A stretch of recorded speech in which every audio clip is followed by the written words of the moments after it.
My son's 5th birthday party. The whole family had gathered, and the room was filled with smiles. But an hour later, my son was lying on the floor. Foam was coming from his mouth, and his body was convulsing. The doctor said this wasn't food poisoning. Someone had done this intentionally. And when I returned home with the police, one person began to tremble. It was the person I had trusted most. That morning, I woke my son Ethan. Today he was turning 5. When Ethan opened his eyes, he immediately broke into a smile. I kissed his forehead and whispered, "Happy birthday." Ethan jumped up and asked if Aunt Jennifer was coming.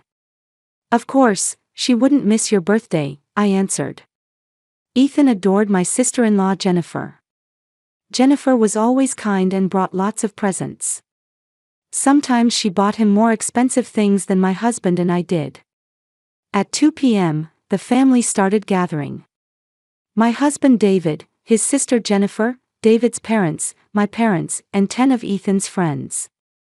The living room was bright with balloons and decorations.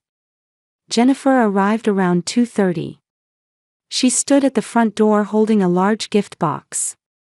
Ethan shrieked and ran to her. Jennifer hugged Ethan and said, "I've prepared something special for you." Ethan's eyes sparkled. Jennifer was smiling. But I noticed something. That smile was a little different from usual. Her eyes weren't smiling. At 3 o'clock, Jennifer said, "I'll go pick up the cake. You're busy with the guests, Rachel." I nodded gratefully. Jennifer took her car keys and left. From the window, I watched her head toward Sweet Dreams Bakery. At 3:30, Jennifer returned with the cake. It was a large chocolate cake with Ethan's name beautifully written on it. We all sang, "Happy Birthday." Ethan was happily clapping his hands. After blowing out the candles, Ethan looked up at me. "Can I eat the cake, Mama?" "Of course, you're the birthday boy," I answered. Jennifer cut the cake. She handed Ethan the biggest piece. "Eat plenty, Ethan," Jennifer said. Ethan took a big bite of cake. 3 minutes later, Ethan's face turned red. At first I didn't notice. But when Ethan put his hand to his throat, my heart stopped. "Ethan, are you okay?" I rushed over. Ethan began clawing at his throat. "I can't breathe," he said in a hoarse voice. "Allergic reaction." I understood immediately. "David, the EpiPen!" I shouted. My husband frantically pulled the EpiPen from Ethan's backpack. He injected it into Ethan's thigh. But nothing happened. "Why isn't it working?" I screamed. Ethan collapsed on the floor. Foam was coming from his mouth, and his body was convulsing. "Call an ambulance, right now!" I screamed. Jennifer took out her cell phone. But her hands were shaking. It was taking her a long time to dial the number. Why was she so slow? I couldn't understand. David snatched the phone from Jennifer and called 911 himself. For the 7 minutes until the paramedics arrived, I held Ethan. My son's body kept convulsing. "Please, Ethan. Stay with Mama. Please." I repeated it over and over. Jennifer was standing against the wall. Her expression was strange. Not panic, but some other emotion. I didn't know what it was at the time. In the ambulance, I stared at my son. The paramedic administered adrenaline. Ethan's breathing returned a little. But he wasn't conscious. I gripped my son's hand. It was cold. The hospital emergency room was cold and too bright. While the doctors treated Ethan, I waited in the hallway. I sat leaning my back against the wall, hugging my knees. Every time the clock hand moved, my heart ached. David arrived 15 minutes later. He was out of breath. "How's Ethan?" he asked. "I don't know yet. He's being treated," I answered. David sat next to me and held his head. Jennifer arrived too. She was crying. "Rachel, I'm so sorry. I never thought this would happen," she said. I looked at Jennifer. "Why didn't the EpiPen work?" I asked. Jennifer lowered her eyes. "I don't know. Maybe it was expired," she said. "No. I just replaced it with a new one last month." I remembered clearly. I check the EpiPen every month. It's a matter of Ethan's life. Something about Jennifer's answer bothered me. But at that moment, I didn't know what it was. An hour later, the emergency room door opened. Dr. Sarah Kim came out. Dr. Kim looked at my face and softened her expression. "Mrs. Martinez, your son is stable. But we need to talk," she said. I stood up. "What happened? Was it peanuts?" I asked. Dr. Kim nodded. "Yes. But this isn't a simple allergic reaction," she said. Dr. Kim showed me the test report. I'm a former nurse, so I understand medical terminology. Looking at the report, I gasped. An abnormally high concentration of peanut oil was detected. Not a trace amount. An intentional amount. This isn't food poisoning. It's not an accident, Dr. Kim said. I stared at the doctor. "What are you saying?" I asked. Dr. Kim took a deep breath. "Someone intentionally put peanut oil in what your son ate. And there's one more thing," she continued. Dr. Kim showed me another report. "We tested the EpiPen you used. The contents aren't epinephrine. It's saline solution," she said. "What?" I raised my voice. "Someone switched the contents. Mrs. Martinez, your son's EpiPen was tampered with." "Which means," the doctor paused. "Someone tried to kill your son," she said. The world stopped.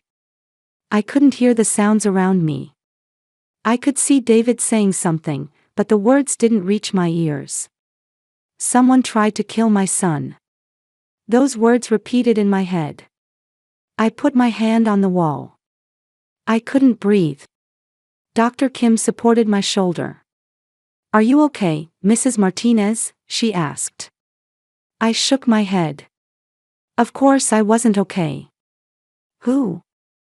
Why?" "My son," I said in a trembling voice. 30 minutes later, Detective Marcus Chen arrived. Detective Chen introduced himself as a specialist in attempted murder cases. Dr. Kim contacted me. "This is a criminal case," he said. I explained the situation to the detective. Ethan's birthday party. About 20 guests. He collapsed right after eating the cake. The detective listened while taking notes. "Who brought the cake?" he asked.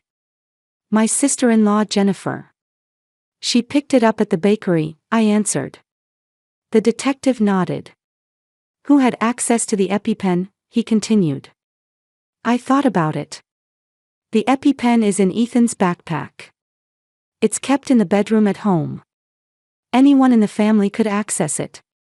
Who had visited the house last week? My parents. My in-laws. And Jennifer. Yesterday, Jennifer came. She said she wanted to give Ethan a present. I was cooking in the kitchen. Jennifer went upstairs alone. For about 30 minutes. Wait. What was she doing for 30 minutes? I didn't ask Jennifer. At the time I didn't suspect anything. But thinking about it now, it's strange. 5 minutes would be enough just to leave a present. 30 minutes is too long. I looked at the detective. Jennifer came yesterday. She was upstairs alone for about 30 minutes, I said. Detective Chen narrowed his eyes. Let's go back to the house. We need to question everyone. And we'll seize the cake as evidence, he said. When I returned to the waiting room, David and Jennifer were there. David was pale. "The police are coming?" he asked. "Yes. Because this is attempted murder," I answered. Jennifer stood up. "Attempted murder? Who? Why?" she said. I stared at Jennifer. I looked into her eyes. Something was off. Her surprise seemed genuine. But something was different. I couldn't tell what. I wanted to be alone. I said I was going to the restroom and left the waiting room. As I walked down the hallway, I organized the information in my head. I'm a former nurse. I worked in the emergency ward for 10 years.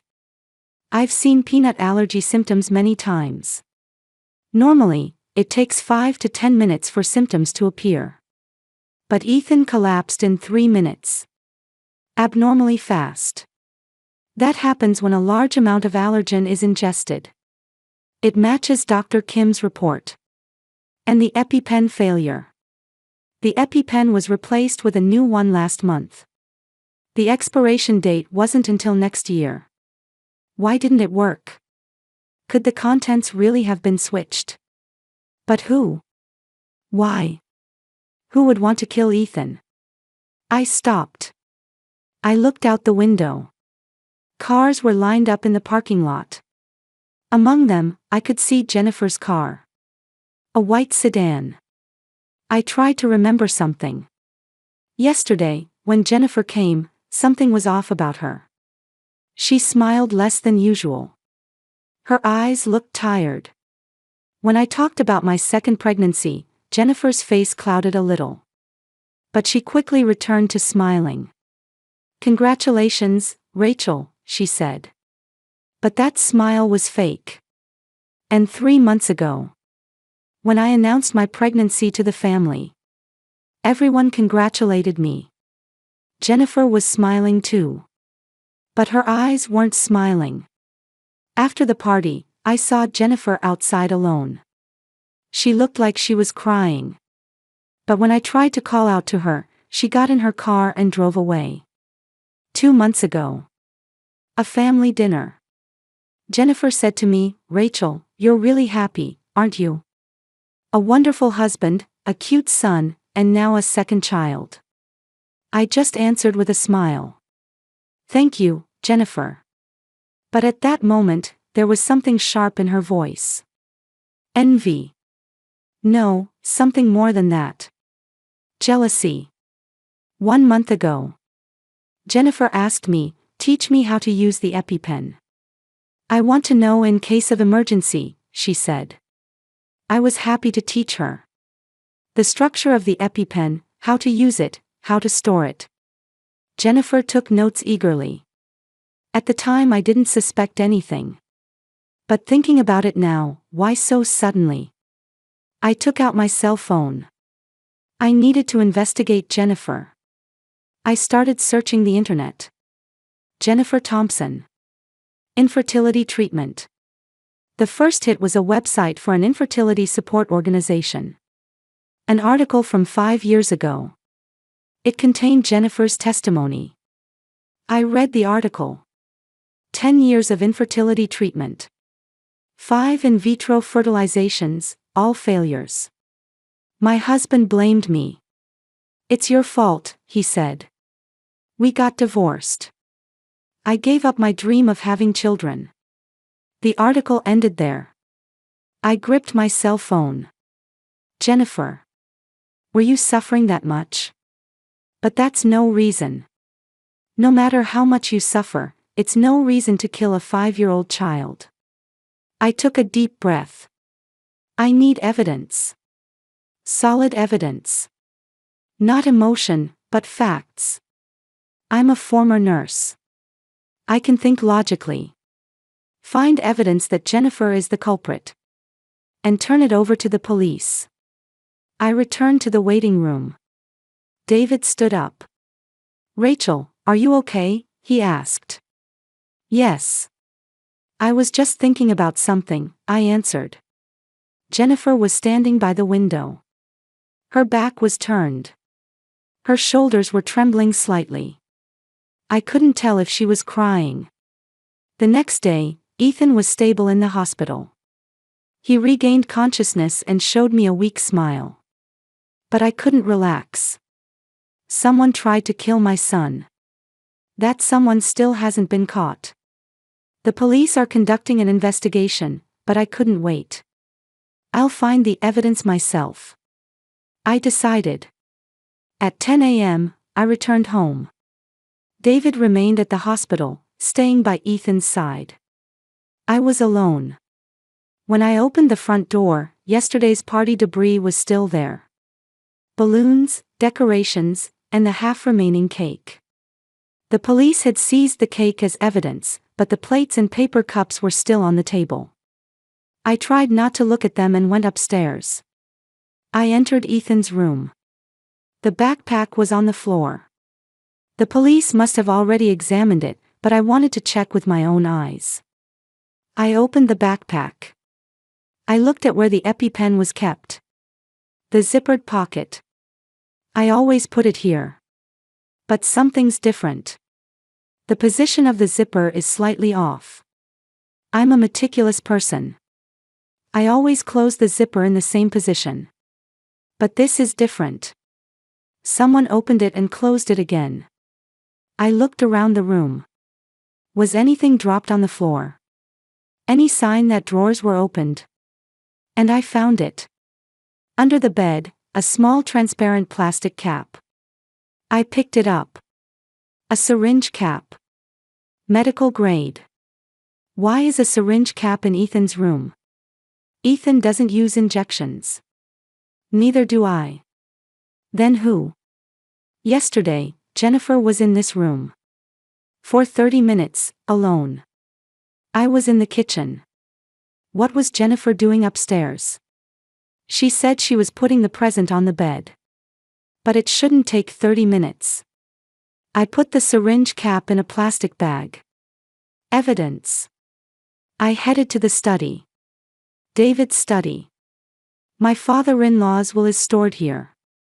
David had been troubled about the will before. He said his father discriminated against his sister Jennifer.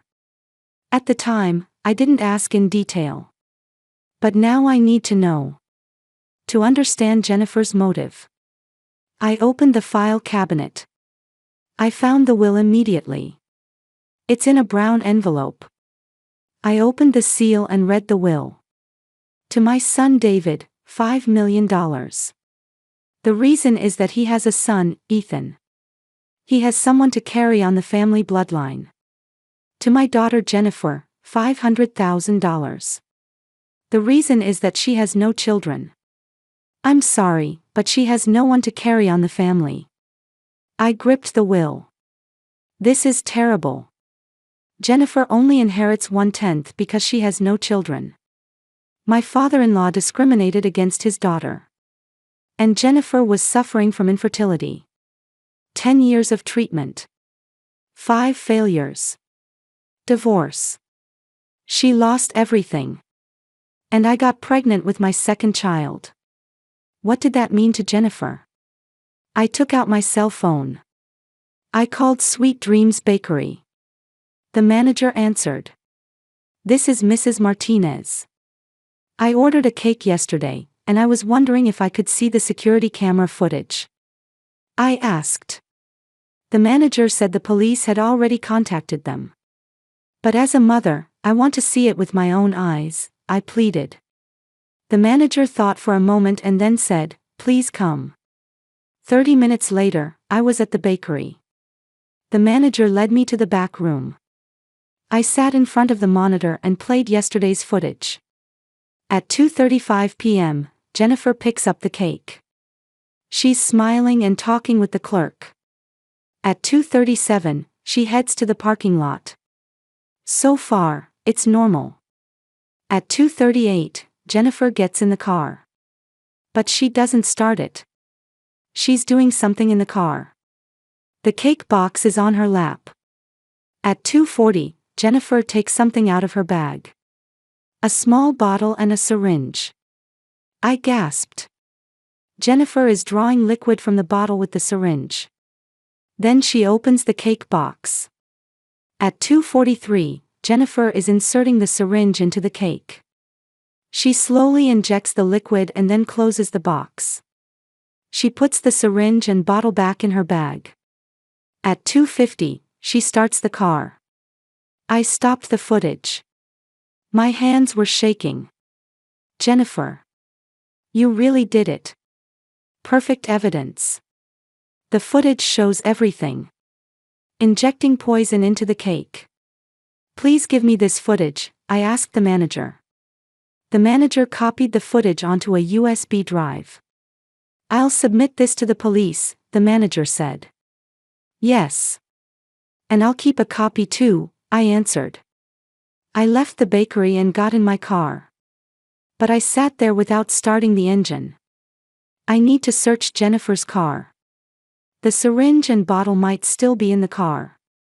Did Jennifer destroy the evidence? Or is she careless? It's worth trying.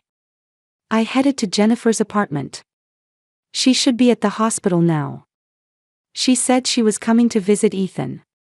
Which means her car is in the apartment parking lot. I arrived at the apartment. I found Jennifer's white sedan.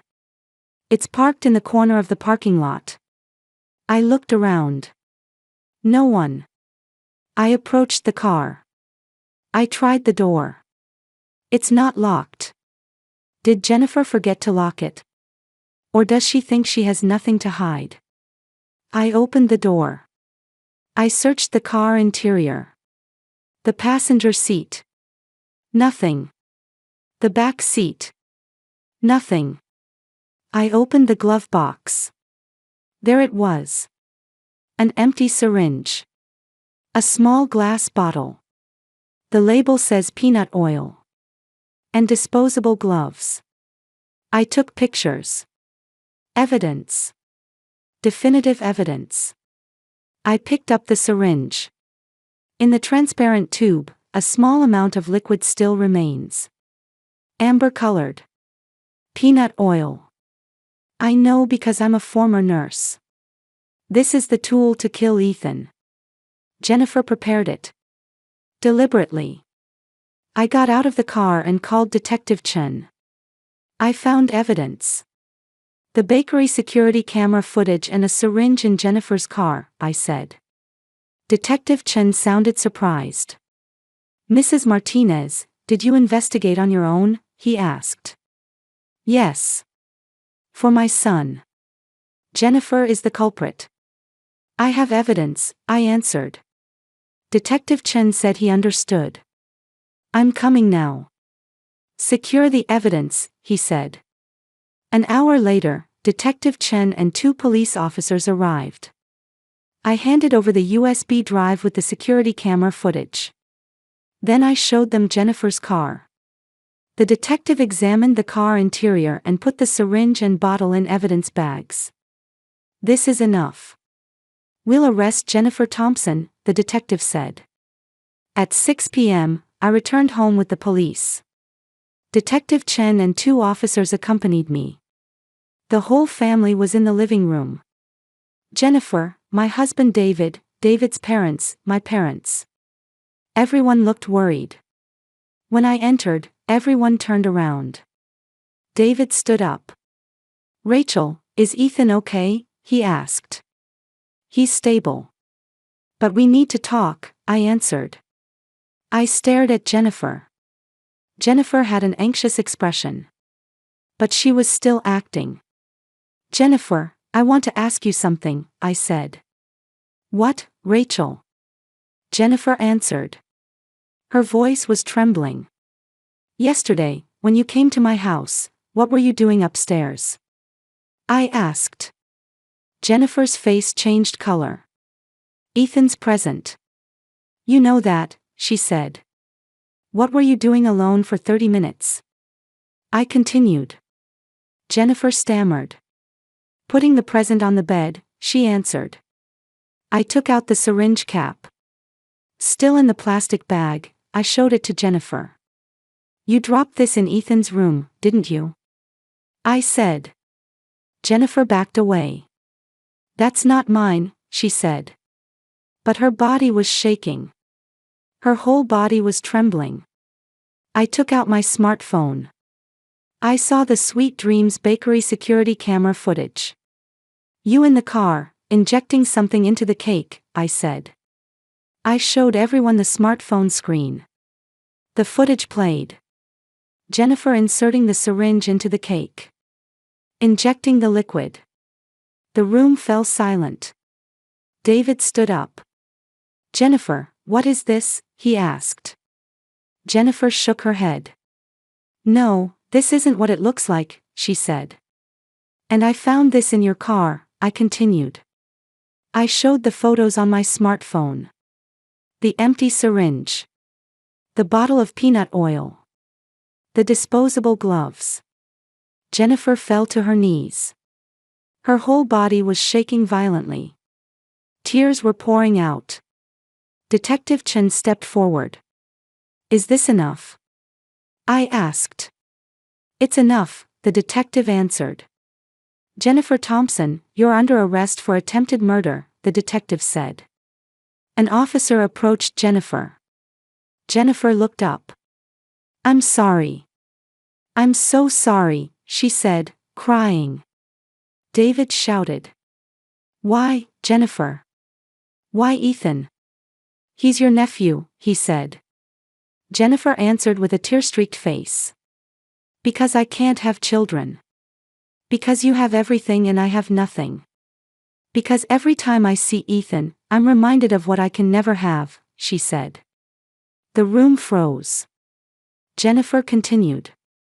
15 years, David. For 15 years, I tried. 7 times. 7 failures. My husband left me. Father excluded me in his will. And then Rachel announced her second pregnancy. A second child. I can't even have one, she screamed. I stepped forward. With tears streaming down my face, I looked down at Jennifer. So you tried to kill my son. I can understand your pain, Jennifer. But that's no reason to kill a 5-year-old child, I said. Jennifer collapsed on the floor. I know. I know. I'm a monster, she cried. The officer handcuffed Jennifer. Jennifer didn't resist. She just kept crying. The next day, Detective Chen called me. We searched Jennifer's apartment. There's something I want to show you, he said. I headed to the police station. David said he'd come too, but I answered that I'd go alone. This is something I have to see through to the end. In the interrogation room at the police station, Detective Chen took out a diary. Jennifer's diary. It was on the bedside table in her apartment, he said. The diary had a black leather cover and looked well used. The detective opened a page. This is the entry from 3 months ago, the day you announced your pregnancy, he said. I read the diary. Today, Rachel announced her second pregnancy. Everyone was smiling and congratulating her. I also smiled and said congratulations. But inside I was screaming. Why only her? Why not me? Rachel's having a second child. I can't even have a first. God is unfair. I gasped. Jennifer had been feeling this way for 3 months. My happiness was hurting her. But I didn't notice. I didn't even try to notice. The detective opened another page. This is an entry from a month ago, he said. I've made a plan. At Ethan's birthday party, I'll use peanut oil. The allergic reaction will look like an accident. No one will suspect me. I'll also tamper with the EpiPen. Replace the contents with saline solution. A perfect plan. I want Rachel to taste my pain. The pain of losing a child. I gripped the diary. A month ago. Jennifer had been planning this for a month. She was waiting for Ethan's birthday. To kill my son. This isn't an impulsive crime. It's premeditated attempted murder. The detective nodded. Yes. This is clear intent to kill. She'll be convicted, he said. But the detective's expression was complicated. There's one more important discovery, he continued. He opened another file. Jennifer may have been involved in another incident 5 years ago, he said. I looked at the detective. What incident? I asked. Jennifer's ex-husband remarried 3 years ago. His new wife got pregnant 3 months after the remarriage. But a month later, she had a miscarriage. The cause was unknown, the detective explained. I froze. No way. The detective continued. We examined the medical records. There are unnatural aspects. It's rare for a healthy woman to miscarry without any warning signs. Do you have evidence? I asked. The detective shook his head. No. But the timing matches. At the time, Jennifer was living 3 blocks from her ex-husband's house. She was acquainted with the ex-husband's new wife. She could have had access, he said. I trembled. So Ethan might not be the first victim. I asked. It's possible. But without evidence, we can't prosecute, the detective answered. I looked at the diary. Doesn't she write anything else? About the ex-husband's new wife? I asked. The detective opened another page. This is an entry from 4 years ago, he said. I read it. David's new wife got pregnant. David is my ex-husband. He abandoned me. And he became happy with a new woman. I can't forgive that. I'll take from her what she took from me. I closed my eyes. Jennifer really did. She might have been involved in the ex-husband's wife's miscarriage. And now Ethan. Jennifer was controlled by pain. By jealousy and hatred. The detective said, Jennifer will undergo a psychological evaluation. We need to assess her mental state. I nodded. That afternoon, I requested to visit Jennifer. David opposed it. Why do you need to see her, he said. Because I want to know the truth. All of it, I answered. David gave up. Fine. But be careful, he said. The visiting room at the detention center was cold and sterile. Jennifer came in. She was thin. Her hair was messy, and she had bags under her eyes. We faced each other through glass. I picked up the phone. Jennifer picked up the phone too. Rachel, why did you come? Jennifer asked. Her voice was weak. Because I want to know the truth. Your ex-husband's new wife's miscarriage. Were you involved? I asked. Jennifer went silent. A long silence continued. Then she said, There's no evidence. That's not an answer. Tell me the truth, Jennifer, I said.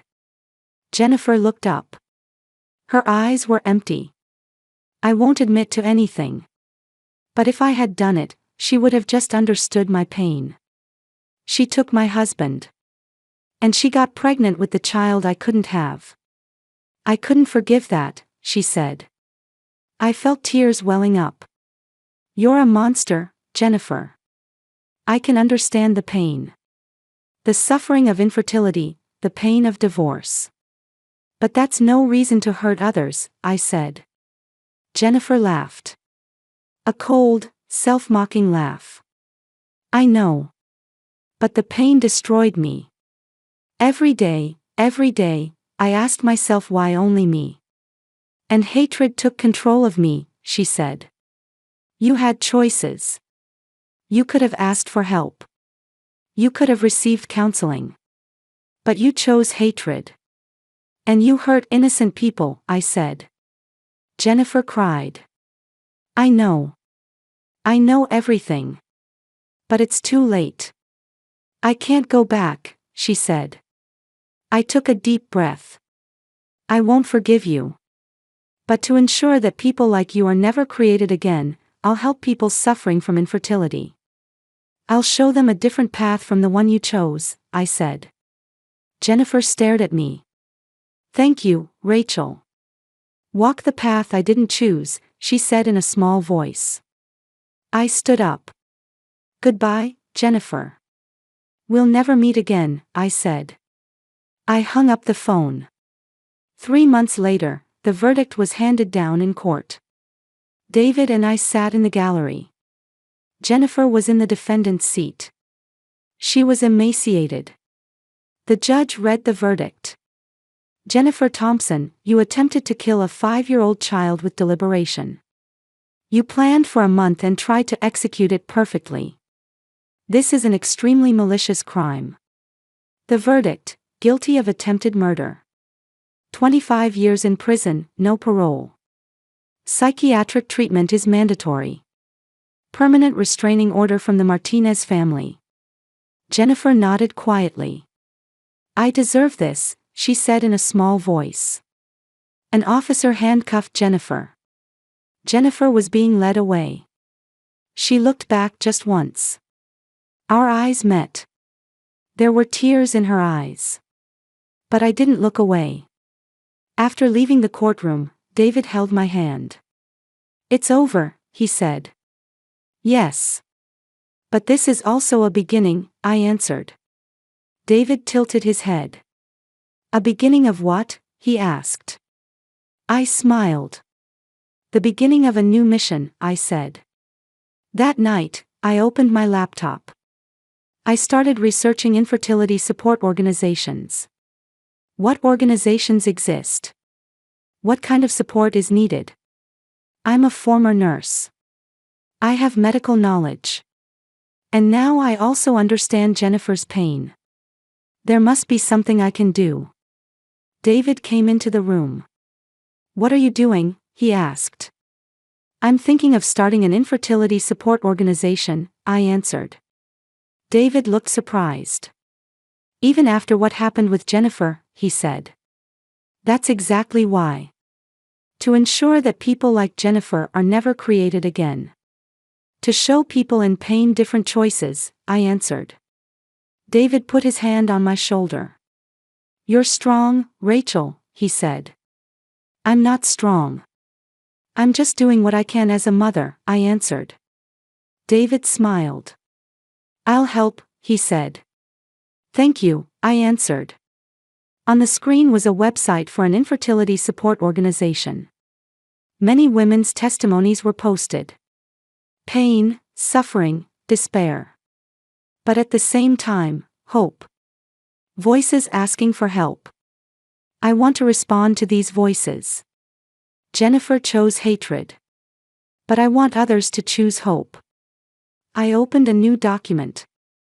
I thought about a name for the organization. Hope Beyond Pain. Hope Beyond Pain. That's good. I started typing. The purpose of establishment, objectives, activities. Words came one after another. Psychological support for people suffering from infertility. Providing counseling. Sharing medical information. And above all, telling them they're not alone. I looked at the clock, it was 2 a.m. But I wasn't sleepy. A sense of mission was driving me. Jennifer is in prison. For 25 years. Her life is over. But other people's lives continue. I want to save them. Not from pain. I want to show them how to live with pain. Not with hatred, but with hope. David said, "It's late, Rachel. You need to rest." "Just a little longer," I answered. "This is also my redemption," I continued. "Redemption? For what?" David asked. I didn't notice Jennifer's pain. I knew she was suffering, but I did nothing. If I had reached out to her then, I answered. David shook his head. "It's not your fault. It's the path Jennifer chose," he said. "I know. But there was something I could have done. It's not too late now." 4 other people, I said. David hugged me. You really are strong, Rachel, he said. I cried on my husband's chest. A year later, Ethan's 6th birthday arrived. I held a small party. Just family. A few close friends. I didn't have a big party like last year. Ethan didn't want that either. Ethan looked at the cake and asked, Mama, is this cake safe? I knelt down and met my son's eyes. Yes, it's safe. Mama made it herself, I answered. Ethan asked anxiously, there's no peanuts? I promise, I said. Ethan smiled. That smile no longer had the fear from last year. Then I'm ready for my birthday, he said. I hugged my son. The party was peaceful. There was laughter. But everyone felt Jennifer's absence. David's parents had complicated expressions. Their daughter is in prison. For 25 years. They didn't say anything, but the pain showed on their faces. At night, before Ethan went to sleep, he asked a question. Mama, I still think about Aunt Jennifer sometimes. I was surprised. I think about her sometimes too. Why? I asked. Ethan gripped his blanket. I think about her too. I'm not scared anymore. But I'm sad about Aunt, he said. Why are you sad about your aunt? I asked. Ethan stared at the ceiling. Because Aunt was hurting, right? In her heart. And she didn't know how to stop the pain. So she did something bad, he said. I felt tears welling up. That's right, Ethan. You're absolutely right. Your aunt was in pain. And she made a terrible choice. But you chose kindness. Even after what she did to you, I said. Ethan looked at me. Is it wrong to feel sad for Aunt? Even though she hurt me, he asked. No, that's a wonderful thing. It's called compassion. It's one of the most beautiful things in the world, I answered. Ethan smiled. Then he said goodnight and fell asleep.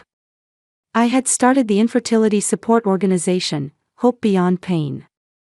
I established it 6 months ago, and already over 100 women have joined. Every week, I hold counseling sessions. Women gather and share their pain. And find hope. At one session, a woman said, I feel like a failure. Everyone around me is getting pregnant. And I'm broken. I took her hand. You're not broken. You're human. Infertility is painful. Your pain is real, I said. But I'm so jealous. Sometimes I hate people who are pregnant, she said with tears. I nodded. Jealousy is a natural emotion.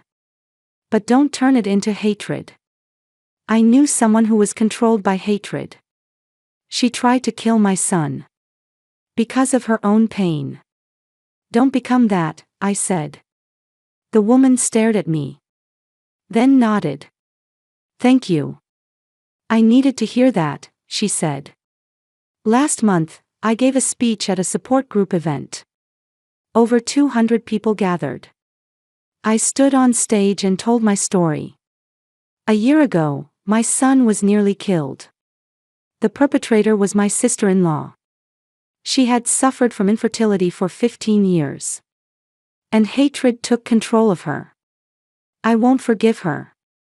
But I understand her pain. That's why I started this organization. So that people suffering from infertility can find hope instead of hatred. Your pain is real. But it doesn't define you. You can live beyond your pain, I said. The audience applauded. Some were crying. After the event, a woman came to me. Your words saved me. I was about to be controlled by hatred too. But I'm okay now, she said. I hugged her. You're not alone. We're all here, I said. At night, lying in bed, David said, You really are strong, Rachel. I shook my head. I'm not strong. I'm just moving forward, I answered. That's what strength is, David said. Our daughter Emily started crying in the next room. She's 3 months old now. I got up. David said, I'll go. I smiled. Let's go together, I said. When we entered Emily's room, Ethan was already there. He was standing next to his sister's crib. Ethan, what's wrong? I asked. Ethan turned around. Emily was crying. I wanted to make sure she was okay, he said. I stroked my son's head. You're a kind big brother, I said. Ethan stared at Emily. Hey Emily, I'm your big brother. I'll always protect you, he said in a small voice. I felt tears welling up. David was wiping his eyes too. I thought, a year ago, we were in hell. My son was nearly killed. Our family almost fell apart. But we survived. The scars remain. We'll never forget what Jennifer did. But we're moving forward. Choosing love instead of hatred. Choosing hope instead of revenge. Ethan held Emily's hand. Small hand touching small hand. Emily stopped crying. Ethan smiled. Mama, Emily's smiling, he said. I gazed at my son and daughter. These two are my everything. For these two, I'll be strong. For these two, I'll spread hope. Jennifer is in prison. Her life has stopped. But our life continues. Moving forward. And that's everything. Living. Loving. Having hope. We survived. And we will be happy. With our son and daughter. With our family. I looked out the window, the morning sun was beginning to rise. The beginning of a new day. The beginning of new hope. I smiled.